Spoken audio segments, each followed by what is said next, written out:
Ma'am சொல்லுமா. Patient பேரு சாந்திங்க ma'am. Okay. Chennai வடபழனில இருந்து கால் பண்ணிருக்காங்க மேம். சரிம்மா. வயசு 39ங்க மேம். அவங்களுக்கு மூட்டு வலி இருக்குதுங்களா மேம்? ஓகேமா. 2 மூட்டுமே வலி இருக்குதுங்களா மேம்? அதுல ரைட் சைடு வந்து வீக்கம் அதிகமா இருக்குதுன்னு சொல்லிருக்காங்க மேம். லெஃப்ட் சைடு வந்து வீக்கம் கம்மியா இருக்குதுங்க மேம். ஓஹோ. அவங்களால உட்காந்து எழுந்திருக்க முடியலன்னு சொன்னாங்க மேம். சரிம்மா. 2 நிமிஷம் நின்று தான் நடக்க முடியுதுன்னு சொல்லியிருக்கிறாங்க மேம். ஓஹோ.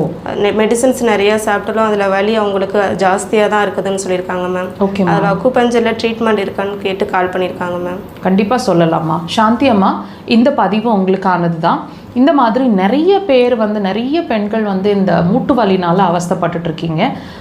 வீக்கம் நிறையா இருக்குது. சிலருக்கு வந்து ஒரு கால் மட்டும் வீக்கம் இருக்கும், ஒரு கால் வலி மட்டும் இருந்துகிட்ருக்கு, அல்லது வலி கூட இல்லை வீக்கம் மட்டும் இருக்கிற மாதிரி ஃபீல் பண்ணிகிட்ருப்பீங்க அந்த வலி இருக்கிற காலில். இந்த மாதிரி உங்களுக்கு கான்ஸ்டண்ட்டாக வலி இருக்குது, என்னோட மொபிலிட்டியே வந்து குறைஞ்சி போச்சு, நடக்கிற இதுவே எனக்கு குறைஞ்சி போச்சு, நான் ஒரு மூலையில் உட்காந்துருக்கேன், என்னால் நார்மலாகவே இருக்க முடியல, ரொம்ப டிப்ரெஸ்ட் ஆகிட்டுருக்கேன், அதனால நீங்கள் ஃபீல் பண்ணிகிட்ருக்கீங்களா? அப்போ இந்த பதிவு உங்களுக்கான.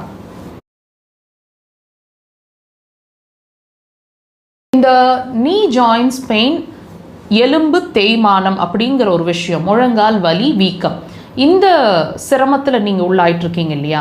மாதக்கணக்கில் வருஷக்கணக்கில் நிறைய ட்ரீட்மெண்ட்ஸ் எடுத்தாச்சு, எதுக்குமே வந்து அது கட்டுப்பட மாட்டேங்குது, எதுக்குமே அது பலன் அடிக்க மாட்டேங்குது அப்படின்னு யோசிச்சுட்ருக்கீங்க இல்லையா? ஏன்னு உங்களுக்கு தெரியுமா? கண்டிப்பாக இந்த பதிவில் தெரிஞ்சுக்கலாங்க. நீங்கள் என்ன நினைக்கிறீங்க? அதாவது பிரச்சனை எங்கே இருக்கோ தீர்வு அங்கே தான் இருக்குன்னு தானே நினச்சிட்ருக்கீங்க. அதாவது முட்டி வலி இருக்குது, நம்ம முட்டியை ட்ரீட் பண்ணணும், அதுதானே நீங்கள் நினச்சிட்ருக்கீங்க. அதனால தாங்க நம்ம பிரச்சனை சால்வ் ஆகவே மாட்டேங்குது. ஒரு விஷயம் நீங்கள் அண்டர்ஸ்டாண்ட் பண்ணணும். என்ன அண்டர்ஸ்டாண்ட் பண்ணணும்? முட்டி வலி வருது, அந்த முட்டி வலிக்கும் உங்கள் உடம்புக்கும், அதாவது உள்ளுறுப்புக்கும் சம்மந்தமே இல்லைன்னு நீங்கள் நினைக்கிறீங்களா? அதுதாங்க தப்பு. உள்ளே இருக்கிற ஒரு வைட்டல் ஆர்கனுக்கும் உங்களோட முட்டி வலிக்கும் சம்மந்தம் இருக்குன்னா உங்களால் நம்ப முடியுதா? அது 100% ஃபேக்ட். அக்குபஞ்சர்லாம் நாங்கள் அதை அப்படி தான் அணுகிறோம்.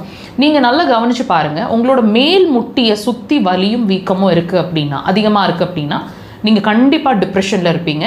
இரைப்பை சார்ந்த பிரச்சனை நிறையாவே இருக்கும். என்ன இருக்கும்? அதிகமான பசி, கம்மியான பசி, சரியாக சாப்பிட முடியல, ரொம்ப அதிகமாக சாப்பிட்ற மாதிரி இருக்குது, என்ன ஒரு அதாவது டேஸ்ட்டு தெரிய மாட்டேங்குது, ஃப்ரீக்வெண்ட்டாக வந்து நான் சாப்பிட்டுட்டே இருக்கிற மாதிரி இருக்குது, இப்படின்னு இரைப்பை சார்ந்த ஐபிஎஸ் இருக்கலாம், சாப்பிட்ட உடனே எதுக்கழிச்சிட்டு வர மாதிரி இருக்கலாம். இந்த மாதிரி இரைப்பை சார்ந்த ஏதாவது ஒரு விஷயமும் இனிப்பு லைக்கிங்லேயும் நீங்கள் டெஃபினட்டாக இருப்பீங்க. ஸோ இந்த பிரச்சனைக்கும் உங்கள் முட்டி வலிக்கும் சம்மந்தம் இருக்குன்றதை அட்லீஸ்ட் இப்போ புரிஞ்சுக்கோங்க. அக்குபஞ்சர் சிறந்த தீர்வு.